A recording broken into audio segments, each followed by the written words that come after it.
Those are your hands. Those are your hands. Gerakan tangan Nono atau si jago hitung mengingatkan saya pada film lawas garapan sutradara yang suka ngelempar jokes bapak-bapak di Instagramnya. Siapa lagi kalau bukan Tim Burton? Edward Scissorhands menjadi awal romansa Burton dan Depp. Dibuka lewat film ini, keduanya ketagihan untuk berkolaborasi di film-film selanjutnya.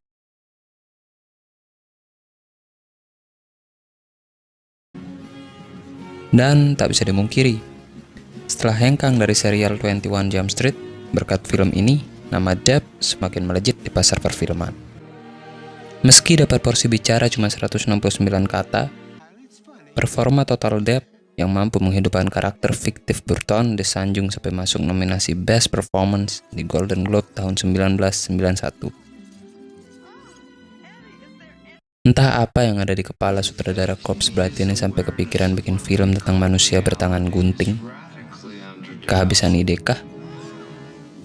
Atau justru imajinasinya yang tak bisa lagi dijangkau manusia-manusia normal seperti kita? Berdasarkan trivia IMDb, sosok Edward pernah digambar Burton sewaktu bocah. Sedangkan kisahnya menyerempet masa-masa krisis hidup Burton kala dirinya merasa orang-orang berusaha meninggalkannya seorang diri tanpa alasan yang jelas. Entah karena selera humor saya yang rendah, film Edward Scissorhands masih saja mampu menggelitik saya dengan komedi-komedi receh yang ditawarkan, meskipun filmnya sudah berusia lewat 30 tahun. Dan terlebih lagi objek komedinya hanya berpusat pada tangan gunting Edward. Masih dengan gaya gotiknya, Tim Burton menghadirkan nuansa kelam dalam film ini yang dibalut lewat set seperti kastil tua sampai wardrobe sang karakter utama yang serba hitam.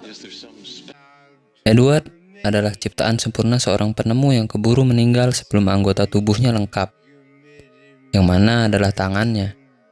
Walhasil, Edward hidup sendirian di kastil tua sang penemu bermodalkan tangan alternatif, yakni gunting. Film memulai konfliknya dengan inciting insiden nonsense ketika seorang ibu paruh baya, Peg Box, yang diperankan Diana West, yang bekerja sebagai penjual kosmetik sekonyong-konyong tertarik untuk masuk ke kastil tua Edward dan mengajak Edward menginap di rumahnya. Edward yang meski berpenampilan seram, lengkap dengan tangan guntingnya, nyatanya hanya pria polos yang baik hati. Dia pun menerima tawaran tersebut. Tak pernah terbersit di benak saya kalau Tim Burton nyatanya bisa menyaingi eksplorasi warna Wes Anderson. Memang atribut Edward lekat dengan kesuraman dan kekelaman. Tapi lingkungan tempat tinggal Peg dan keluarganya dihiasi warna yang memanjakan mata. Barangkali ini semacam komparasi antara dunia Edward yang terisolir dan dunia sebenarnya yang penuh warna. Atau Burton justru mengajak kita menyaksikan lingkungan baru tersebut lewat kacamata Edward yang kaget dengan dunia luar.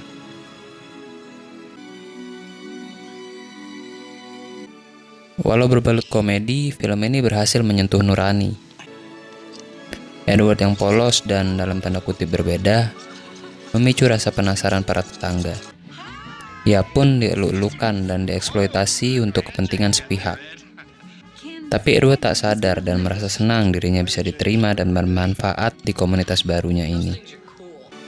Bahkan Burton pun rela mengeksploitasi karakternya sendiri dengan meletakkan sumber komedi hanya pada perbedaan tubuh yang dimiliki Edward. Sampai pada momen tertentu, Edward menjadi kambing hitam atas beberapa masalah di lingkungan barunya. Ia difitnah dan dicaci. Memang, banyak yang mencemooh film ini lantaran plot cerita yang dinilai tidak masuk akal, klise, dan tak jelas. Di samping itu, romansa yang ditawarkan antara Edward dan Kim yang diperankan Winona Ryder terkesan hanya tempelan saja.